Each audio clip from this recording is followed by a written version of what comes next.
பங்குச்சந்தை இணையதள நண்பர்களுக்கு வணக்கம்.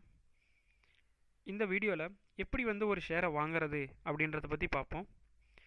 ஸோ என்னுடைய ட்ரேடிங் அக்கௌண்ட் ஸோ இந்த ஹெச்டிஎஃப்சி செக்யூரிட்டிஸில் ஆன்லைனில் எப்படி ஷேரை வாங்குறது அப்படின்றத இந்த வீடியோவில் பார்ப்போம். ஸோ ஆன்லைனில் நீங்கள் ஷேர் வாங்கணுன்னா சொன்ன மாதிரி உங்களுக்கு 3 அக்கௌண்ட் தேவை. ஒன்று ட்ரேடிங் அக்கௌண்ட், ஒன்று டிமேட் அக்கௌண்ட், இன்னொன்று சேவிங்ஸ் அக்கௌண்ட். டிமேட் அக்கௌண்ட் எதுக்கு? நீங்கள் வாங்கின ஷேரை ஒரு இடத்துல பத்திரமா வச்சுருக்கணும், அது டிமேட் அக்கௌண்ட். ட்ரேடிங் அக்கௌண்ட் எதுக்கு? நீங்கள் வாங்குகிற ஷேரை வாங்குறதுக்கும் ஷேரை விற்கிறதுக்கும் யூஸ் பண்ணுற ஒரு டெம்பரவரி அக்கௌண்ட் தான் ட்ரேடிங் அக்கௌண்ட். சேவிங்ஸ் அக்கௌண்ட் எதுக்கு? நீங்கள் வாங்குகிற ஷேரை உங்கள் பணம் வேணும். ஸோ பணத்தை எங்கேருந்து எடுக்கிறது? Savings account. ஸோ இந்த 3 அக்கௌண்ட் வேணும். என்னென்ன வேணும்? Demat account, trading account, savings account. இந்த 3 அக்கௌண்ட்டு சேர்ந்து உங்களுக்கு எல்லா ப்ரோக்கரேஜஸ் கம்பெனிஸ்லையும் கிடைக்குது. பட் சேவிங்ஸ் அக்கௌண்ட் உங்களுக்கு பேங்க் ரிலேட்டட் தான். ஸோ இப்போ எஸ்பிஐ, ஹெச்டிஎஃப்சி, ஐசிஐசிஐ, ஸோ இந்த மாதிரி இல்லை உங்கள் பேங்க்ஸ்க்கு அவங்க சேவிங்ஸ் அக்கௌண்ட் இந்த 3 அக்கௌண்ட்டையும் சேர்ந்து தருவாங்க. ஸோ மற்ற இந்த ஷேர்கான்.com, ரெலிகேர், பொனான்சா, இன்னும் நிறையா இருக்குது. ஸோ அதில் அவங்களாம் இந்த ட்ரேடிங் அக்கௌண்ட், டிமேட் அக்கௌண்ட்டு தருவாங்க. சேவிங்ஸ் அக்கௌண்ட் நமக்கு ஒரு பேங்க்கில் தான் இருக்கணும். ஸோ என்னுடைய ட்ரேடிங் ஹெச்டிஎஃப்சி அக்கௌண்ட்டில் இருக்குது. ஸோ நான் ஹெச்டிஎஃப்சி அக்கௌண்ட்டில் உங்களுக்கு எப்படி ட்ரேடிங் பண்ணுறதுன்னு சொல்கிறேன். ஸோ ட்ரேடிங் பேனல் பார்த்தீங்கன்னா உங்களுக்கு எல்லா இதுலேயும் ஒரே மாதிரி தான் இருக்கும். ஸோ எந்த ஒரு பெரிய டிஃப்ரென்ஸும் வராது. நீங்கள் எந்த பேங்க்கில் நீங்கள் ஓப்பன் பண்ணிங்கனாலும் சரி, நீங்கள் எந்த ஷேர் புரோக்கர்ஸ், சப் புரோக்கர்ஸ், நீங்கள் யார்கிட்ட போனீங்கனாலும் உங்களுக்கு ஆன்லைனில் ட்ரேடிங் பண்ணுறதுக்கு பொதுவான ஒரு டெம்ப்ளேட் தான் இருக்கும். ஸோ நீங்கள் எந்த இதில் ஓப்பன் பண்ணுறீங்களோ அந்த சைட்டுக்கு போயிட்டு அதில் ட்ரேட் நவுன்னு கொடுங்க. ஸோ அடுத்து யூசர் நேம், பாஸ்வேர்டு கேட்கும். அது நீங்கள் கொடுத்து முடித்த உடனே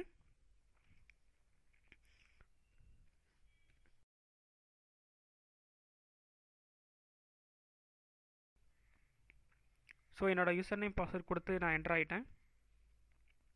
என்ட்ரு ஆன உடனே ஸோ அடுத்த ஒரு பேஜ் வரும். ஸோ அந்த பேஜில் ஒரு குய், அதாவது ஷேர் வாங்குகிற ஒரு பிளாட்ஃபார்ம் மாதிரி இருக்கும்.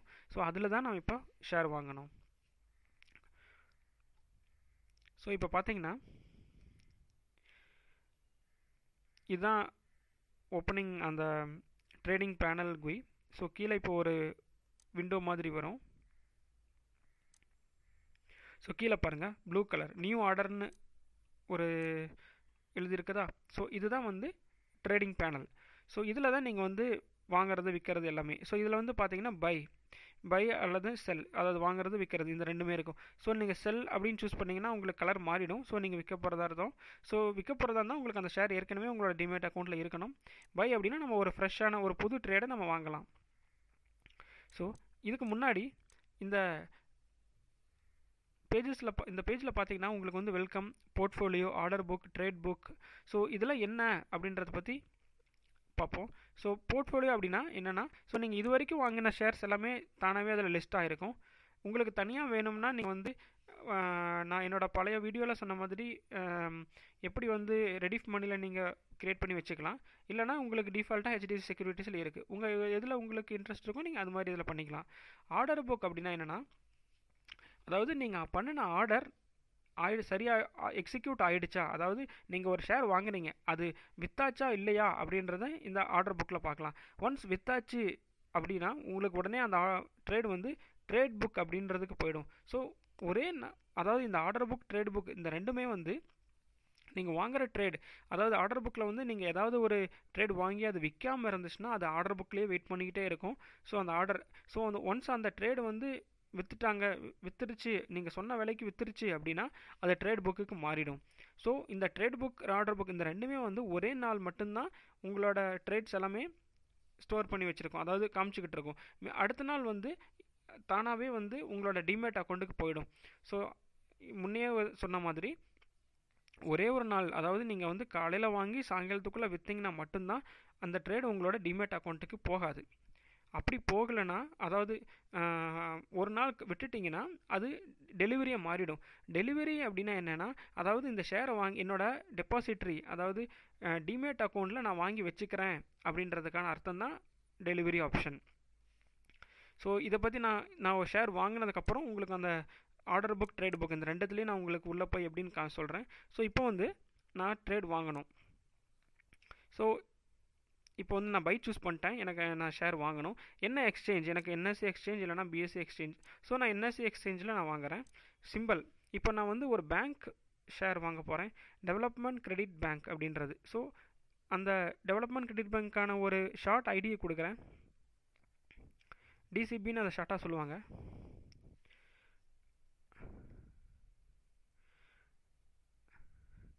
ஸோ டிசிபின்னு கொடுத்தா வரல. ஸோ டிஇவின்னு கொடுத்தேன், டெவலப்மெண்ட் கிரெடிட் பேங்க். ஸோ நீங்கள் ஒன்ஸ் இது என்டர் பண்ண உடனே உங்களுக்கு ஒரு விண்டோ ஓப்பன் ஆகும். அதில் டெவலப்மெண்ட் கிரெடிட் பேங்க் அப்படின்னு வரும். அதை நீங்கள் சூஸ் பண்ணிக்கோங்க. அதுக்கப்புறம் கெட் கோட், இது தெரியுதுங்களா? கெட் கோட் அப்படின்னா என்னென்னா, இப்போது என்ன ஷேர், அந்த ஷேர் என்ன விலையில் வர்த்தகம் ஆகிட்டுருக்கு ஆன்லைன், அதாவது ஷேர் மார்க்கெட்டில் என்ன விலை ஆகிட்டுருக்கு அப்படின்னு பார்க்குறதுக்காக தான் இந்த அமௌண்ட். ஸோ இதில் அந்த அமௌண்ட் என்ன விலை அப்படின்னு பார்த்து தான் நம்ம என்டர் பண்ணணும். லோட் ஆகிட்டுருக்கு.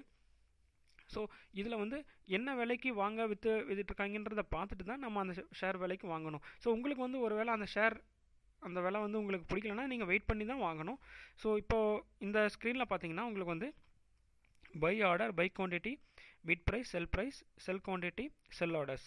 ஸோ உங்களுக்கு வந்து இப்போ எத்தனை ஆர்டர்ஸ் இருக்குது அப்படின்னு பார்த்தீங்கன்னா 8 ஆர்டர் இருக்குது. எத்தனை? 4241 ஷேர்ஸ் வாங்குறதுக்காக. என்ன விலைக்கு கேட்டிருக்காங்க?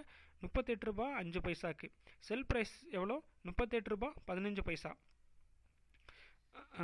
அதாவது இந்த சைடு, அதாவது பை ஆர்டர், இந்த பை இருக்குது, buy order, buy quantity, bid price, இது எல்லாமே வந்து யாரெல்லாம் வாங்குறாங்க அப்படிங்கிறதுக்கான ஒரு data. Sell price, sell quantity, sell order அப்படின்னா என்னென்னா எத்தனை விற்கிறவங்களோட டேட்டா இது. ஸோ இப்போ வந்து வாங்குறவங்க எத்தனை பேர் வாங்க ரெடியாக இருக்காங்க அப்படின்றத பார்ப்போம். இப்போ பார்த்தீங்கன்னா 8 ஆர்டரு என்ன விலையில் இருக்குது? 4241 ரூபா. என்ன விலையில்? 38 ரூபா 5 பைசா விலையில் வாங்குறதுக்கு ரெடியாக இருக்காங்க. ஆனால் விற்கிறதுக்கு என்ன விலையில் ரெடியாக இருக்காங்க? 38 ரூபா 15 பைசா இருக்குது. ஸோ அடுத்தது ரெண்டாவது பார்த்தீங்கன்னா உங்களுக்கு வந்து 38 ரூபா ஒருத்தர் வந்து வாங்க ரெடியாக இருக்கார். ஆனால் அவர் வந்து 38 ரூபா 20 பைசாவுக்கு விற்கிறதுக்கு ரெடியாக இருக்கார். ஸோ ஒன்ஸ் பார்த்தீங்கன்னா இந்த பிட் ப்ரைஸ், செல் ப்ரைஸ் இந்த ரெண்டும் மேட்ச் ஆச்சுன்னா இந்த ட்ரேட் எக்ஸிக்யூட் ஆகிடும். ஓகேங்களா? ஸோ இந்த 2 ட்ரேடும் எக்ஸிக்யூட் ஆகாததுனால தான் இன்னும் இந்த ட்ரேடிங்கில் இருக்குது. யாரும் இன்னும் அந்த ட்ரேட் எக்ஸிக்யூட் ஆகல. ஒன்ஸ் இப்போ நான் இதை க்ளோஸ் பண்ணிவிட்டு மறுபடியும் ஓப்பன் பண்ணேன்னா வேல்யூஸ் சேஞ்ச் ஆக வாய்ப்பு இருக்குது. ஸோ நான் இப்போ இதை க்ளோஸ் பண்ணிட்டேன்.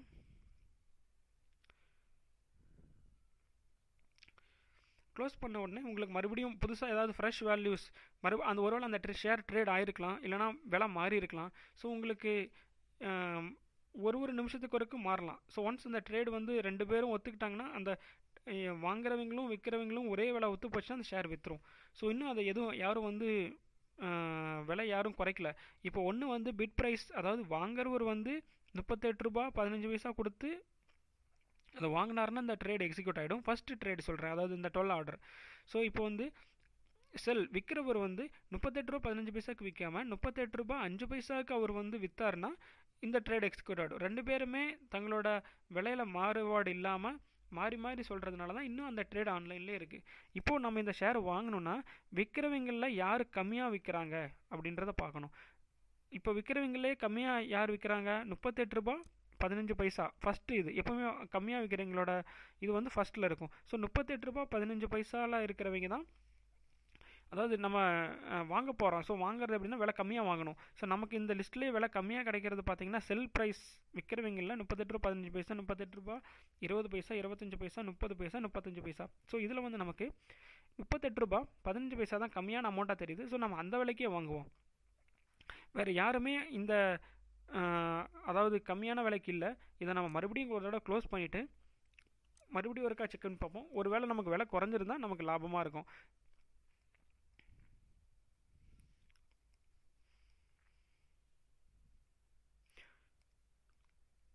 ஸோ இன்னும் எந்த சேஞ்சஸும் இல்லை. இப்போ பார்த்தீங்கன்னா உங்களுக்கு அந்த வேல்யூ சேஞ்ச் ஆகிருக்கும் பாருங்கள். அதாவது 38 ரூபா 10 பைசா.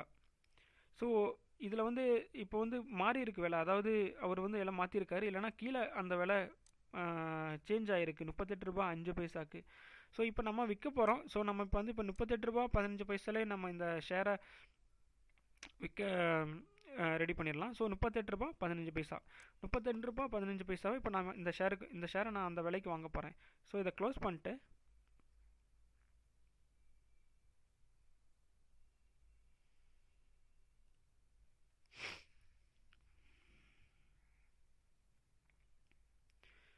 ஓகே, குவான்டிட்டி எனக்கு வந்து இப்போது ஒரு 100 ஷேர் தேவைப்படுது. 100 ஷேர் வாங்குகிறேன். ஆர்டர் டைப் லிமிட் மார்க்கெட் அப்படின்னு இருக்கு. ஸோ இதை நான் உங்களுக்கு இன்னொரு வீடியோவில்னா இல்லைனா உங்களுக்கு இன்னொரு பிளாகில் உங்களுக்கு வந்து இந்த டேர்ம்ஸ்லாம் என்ன, லிமிட்னா என்ன, மார்க்கெட்னா என்ன, ப்ராடக்ட்னா என்ன, ப்ராடக்ட்டில் வந்து கேஷ் இன்ட்ராடே வந்து உங்களுக்கு நான் இன்னொரு வீடியோவில் நான் தனி நான் உங்களுக்கு நான் எழுதுனேன். இப்போதைக்கு என்னுடைய ப்ரைஸ் இப்போ நான் எவ்வளோக்கு டிசைட் பண்ணியிருக்கோம், 38 ரூபா இருக்காரு. ஸோ நான் அந்த 38 ரூபா 15 பைசா போட்டுட்டு ப்ளேஸ் ஆர்டர் அப்படின்னு இந்த பட்டன் நம்ம கிளிக் பண்ணணும். கிளிக் பண்ண உடனே கன்ஃபார்ம் ஆர்டர்னு கேட்கும். ஸோ ஒன்ஸ் நீங்கள் வாங்கின இந்த விலையெல்லாம் ஓகேயா அப்படின்னு பார்த்துக்கிட்டு கன்ஃபார்ம் கொடுங்க.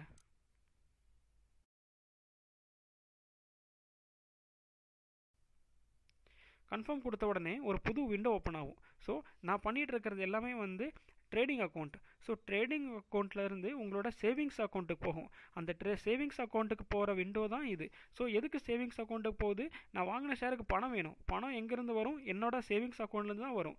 ஸோ என்னோட சேவிங்ஸ் அக்கௌண்ட்டில் போய் அது எடுத்துகிட்டு வந்து இப்போ உங்களுக்கு நமக்கு காமிக்குது. There is a cash funds shortfall of 3847 for this order.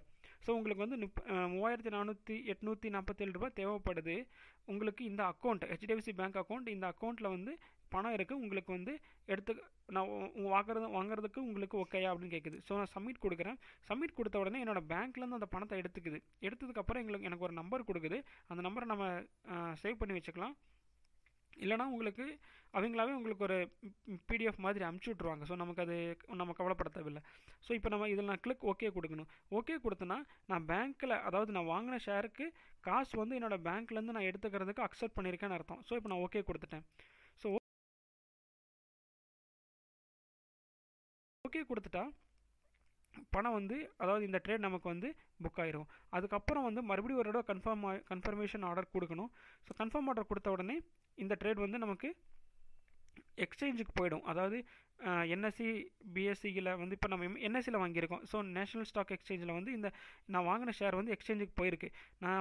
நான் கேட்ட விலைக்கு யாராவது விற்க ரெடியாக இருந்திருந்தாங்கன்னா இந்த விலைக்கு எனக்கு போயிருக்கும். ஸோ இப்போ வந்து எனக்கு ஒரு கீழே பார்த்தீங்கன்னா your internal order reference number is ஒரு டிஜிட் நம்பர் கொடுத்துருக்காங்க. ஸோ இந்த டிஜிட் நம்பர் வந்து நம்ம சேவ் பண்ணி வச்சுக்கலாம். இல்லைனா நமக்கு பிடிஎஃபாக அனுப்புவாங்க. நமக்கு அதை பற்றி கவலைப்பட தேவையில்லை.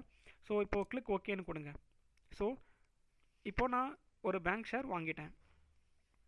ஸோ வாங்கின ஷேர் என்ன ஆச்சு, வித்தாச்சா விற்கலையா அப்படின்னு பார்க்குறதுக்காக தான். பிடிச்சிருந்தா உங்களோட ஃப்ரெண்ட்ஸ் கூட இந்த ஆர்டர் புக்கில் போய் பார்த்தீங்கன்னா இந்த ஷேர் என்னாச்சு அப்படின்ற டேட்டா இருக்கும். ஸோ இதில் வந்து உங்களுக்கு கொஞ்ச நேரம் தான் இந்த ஆர்டர் புக்கில் வந்து உங்களுக்கு டேட்டா ஸ்டோர் ஆகிருக்கும். அடுத்து வந்து பார்க்கணுன்னா நீங்கள் ட்ரேட் புக்கில் தான் பார்க்கணும். ஸோ இப்போ நம்ம வாங்கின உடனே நம்ம பார்க்கணுன்னா நம்ம ஆர்டர் புக்கில் பார்க்கலாம். ஸோ லோட் ஆகிக்கிட்டு இருக்கு. ஸோ ஆர்டர் புக்கில் எக்ஸிக்யூட் ஆகிடுச்சா அப்படின்னு நம்ம பார்க்கணும். அதாவது நம்ம வாங்கின ஷேர் வித்தாச்சா, யாராவது வாங்க ரெடியாக இருக்காங்களா அப்படின்றத பார்க்கணும். ஸோ இப்போ பாருங்கள், இப்போ இந்த விண்டோவில் ஆர்டர் டேட் டைம், அதாவது நம்ம இன்றைக்கி வாங்கின நேரம், எக்ஸ்சேஞ்சு சிம்பிள், அந்த பேங்க்கோட பேர் ஷார்ட் நேமு, நம்ம என்ன வாங்கியிருக்கோம், ஆக்ஷன் வந்து பை, இப்போ நம்ம என்ன ப்ரைஸ்க்கு வாங்கியிருக்கோம் அப்படின்றத இதில் போட்டிருப்பாங்க. 38 ரூபா 15 பைசா. ஸோ ஸ்டேட்டஸ் என்னென்னு பார்த்தீங்கன்னா எக்ஸிக்யூட்டட். இந்த ஸ்டேட்டஸ் தான் நமக்கு வந்து ரொம்ப முக்கியம். அதாவது ஷேர் வித்தாச்சா விற்கலையா அப்படின்றதுக்கான ஒரு இன்ஃபர்மேஷன் தான் இது எக்ஸிக்யூட்டட். சில சமயம் இந்த ஸ்டேட்டஸ் வந்து பெண்டிங் அப்படின்னு வந்து நிற்கும். ஸோ பெண்டிங் அப்படின்னா வந்து இந்த ஷேர் வந்து இன்னும் யாரும் வாங்க ரெடியாக இல்லை, அதாவது விற்க ரெடியாக இல்லை. ஸோ அதனால் நம்ம வாங்கின ஷேரு நமக்கு இன்னும் கிடைக்காம இருக்குது அப்படின்றது தான். ஸோ இப்போ நான் உங்களுக்கு அப்போ ஒரு விண்டோவில் காமிச்ச மாதிரி அந்த 38 ரூபா 15 பைசா கொடுக்காம கொஞ்சம் விலையா கம்மியாகவோ போட்டிருந்தா, யாரும் விற்க ரெடியாகாமல் இருந்திருந்தால் இது பெண்டிங் அப்படின்ற ஸ்டேட்டஸில் தான் இருந்திருக்கும். ஸோ இப்போ எனக்கு வந்து இந்த ட்ரேட் வந்து எக்ஸிக்யூட் ஆகிடுச்சு. ஸோ கீழே பார்த்தீங்கன்னா ஒரு விண்டோ இருக்குது, மாடிஃபை ஆர்டர், கேன்சல் ஆர்டர். ஒருவேளை உங்களுக்கு இந்த ஆர்டர் வேண்டாம் அப்படின்னா நீங்கள் கேன்சல் பண்ணிக்கலாம். மாடிஃபை ஆர்டர், ஒருவேளை எனக்கு வந்து இந்த விலை பிடிக்கல நான் மாற்றணும் அப்படின்னா மாற்றிக்கலாம். பட் ஆனால் வந்து இப்படி நீங்கள் மாற்றினீங்கன்னா மறுபடியும் நீங்கள் ரீபுக் பண்ணுறதா அர்த்தம். அதாவது திரும்பவும் இந்த ஷேரை நீங்கள் வாங்குறதா அர்த்தம். ஸோ அதுக்கும் உங்களுக்கு வந்து ப்ரோக்கரேஜ் அமௌண்ட் போகும். இப்போ எனக்கு வந்து இந்த ஷேர் வாங்குறதுக்கு எனக்கு ஒரு பெர்சன்டேஜ் அமௌண்ட் ப்ரோக்கரேஜாக போகும். ஸோ ப்ரோக்கரேஜ் விலை வந்து நீங்கள் இன்ட்ராடே, அதாவது காலையில் வாங்கி சாயங்காலம் விற்றீங்கன்னா உங்களுக்கு கம்மியாக இருக்கும். அதாவது அதே வந்து டெலிவரி, அதாவது டெலிவரினா என்னென்னா, என்னோட டிமேட் அக்கௌண்ட்டுக்கு இந்த ஷேர்லாம் கொண்டுட்டு போயிடுங்க, என்னோட குடோன், அதாவது டிமேட் அக்கௌண்ட்ன்றதே வந்து ஒரு குடோன் மாதிரி, ஒரு ஸ்டோரேஜ் பிளேஸ். ஸோ அதில் வந்து என்னோட ஷேரை கொண்டு போய் போட்டுருங்க அப்படிங்கிறது தான். ஸோ இப்போ ட்ரேட் புக்கில் பார்த்தேன். ஸோ ட்ரேட் புக்கில் என்னென்னா, ட்ரேட் புக்கில் ஒரு முக்கியமான விஷயம் என்னென்னா, கீழே பாருங்கள் கன்வெர்ட் டு டெலிவரி அப்படின்னு இருக்கும். ஸோ கன்வெர்ட் டு டெலிவரி அப்படின்னா என்னென்னா, நான் வாங்கின ஷேரை என்னோட டிமேட் அக்கௌண்ட்டுக்கு கொண்டுட்டு போயிடுங்க அப்படின்னு அர்த்தம். ஸோ நீங்கள் இதை கிளிக் பண்ணல, கன்வெர்ட் டு டெலிவரி கிளிக் பண்ணல அப்படின்னா இன்றைக்குள்ளே அந்த ஷேரை வந்து நீங்கள் வித்தரலாம். இன்றைக்கி நீங்கள் 38 ரூபா 15 பைசாக்கு வாங்கியிருக்கீங்க, ஷேர் இன்றைக்குள்ளே வந்து ஒரு 40 ரூபா போகுது அப்படின்னு தெரிஞ்சிச்சுன்னா நீங்கள் 40 ரூபாய்க்கு வித்தரலாம். பட் ஆனால் கன்வெர்ட் டு கிளிக் டெலிவரின்னு கிளிக் பண்ணிட்டீங்கன்னா அது உங்களோட டிமேட் அக்கௌண்ட்டுக்கு போயிடும். ஸோ டிமேட் அக்கௌண்ட்டுக்கு அந்த ஷேர் போயிடுச்சுன்னா நீங்கள் 2 நாள் கழிச்சு தான் விற்க முடியும். ஏன்னா அந்த டிமேட் அக்கௌண்ட் வந்து உங்களுக்கு அந்த ஷேர் வந்து டிமேட் அக்கௌண்ட்டில் செட்டில் ஆகிறதுக்கு 2 நாள் ஆகும். ட்ரேடிங் டே ப்ளஸ் 2 பிஸ்னஸ் டேஸ், அதாவது 2 வர்த்தக தினங்கள் ஆகும் உங்களோட டிமேட் அக்கௌண்ட்டுக்கு அந்த ஷேர் போகிறதுக்கு. அதுக்கப்புறம் தான் உங்களால் விற்க முடியும். ஸோ அதனால் கன்வெர்ட் டு டெலிவரி கன்ஃபார்மாக நீங்கள் கொடுக்கணும் அப்படின்னு நினச்சிங்கன்னா, அதாவது இந்த ஷேர் எனக்கு ரொம்ப நாள் நான் வச்சிருக்க போகிறேன், அல்லது அட்லீஸ்ட் ஒரு வாரமாவது நான் வச்சிருக்க போகிறேன் அப்படின்னா கன்வெர்ட் டு டெலிவரி கொடுக்கலாம். அப்படி நீங்கள் கொடுக்கலன்னா அது அந்த இன்னையோட ட்ரேடிங் டே எண்டு, அதாவது காலையில் 9 மணிக்கு ஆரம்பித்து 3:30 மணிக்கு முடியும். ஸோ 3:30 மணிக்கு முடியும் போது இந்த ஷேர் தானாகவே உங்களோட டிமேட் அக்கௌண்ட்டுக்கு போயிடும். அதுக்குள்ளே நீங்கள் என்ன வேணாலும் நீங்கள் இதில் பண்ணிக்கலாம். உங்களோட டிமேட் அக்கௌண்ட்டுக்கு இந்த ஷேர் போகாது, நீங்கள் வாங்கி விற்றுக்கலாம். ஸோ ஒரு நாள் ஆச்சுன்னா அந்த ஷேர் போயிடும். ஸோ இப்போ இதுதான் என்னோட ட்ரேடிங் புக். இந்த ட்ரேடிங் புக்கில் எனக்கு இது எல்லாமே இருக்குது. ஸோ இதில் வந்து நீங்கள் ஆட் டு போர்ட்ஃபோலியோ கொடுக்கலாம், இல்லைனா கொடுக்காம இருக்கலாம், அதுவும் ஆப்ஷனல் தான். ஸோ ஆட் டு போர்ட்ஃபோலியோனா இப்போவே ஆட் ஆகிக்கும், இல்லைனா கொஞ்சம் அடுத்த நாள் ஆட் ஆகிக்கும். ஸோ எந்த ஒரு பெரிய சேஞ்சஸ் எதுவும் கிடையாது. ஸோ டிமேட் பேலன்ஸ் அப்படின்னு ஒன்று இருக்குங்க. ஸோ டிமேட் பேலன்ஸ் அப்படின்னா என்னென்னா, உங்களுக்கு வந்து பேங்க்லேருந்து ஒரு பணத்தை எடுத்து வச்சுட்டு எனக்கு அதுக்குள்ளே மட்டும் நான் ட்ரேட் பண்ணிக்கணும் அப்படின்னு நான் விரும்பிட்டிங்கன்னா உங்களுக்கு அதுதான் டிமேட் பேலன்ஸ். ஓப்பன் பொசிஷன்னா என்னென்னா, எவ்வளோ இது வந்து ஓப்பன் பொசிஷனில் இருக்குது அப்படின்றது. இப்போ நம்மக்கிட்ட எதுவுமே ஓப்பன் பொசிஷனில் இல்லை, ஏன்னா நம்ம வாங்கின ஷேர் எல்லாமே எக்ஸிக்யூட் ஆகிடுச்சு. ஸோ அதுதான் ஓப்பன் பொசிஷன். ஸோ இப்போ வந்து திரும்பவும் நான் ஒரு ஷேர் வாங்கணும் அப்படின்னா எப்படி போடுறதுன்னா, ஸோ நம்ம பேக் பட்டன் அமுத்தியோ இல்லைனா நம்ம இந்த ட்ரேடிங் பட்டனை கிளிக் பண்ணி நம்ம மறுபடியும் போயிடலாம்.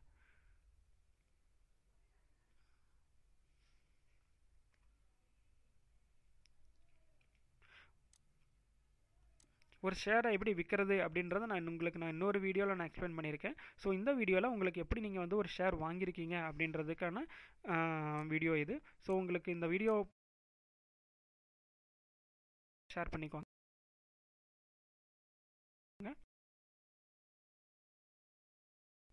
வணக்கம், நன்றி.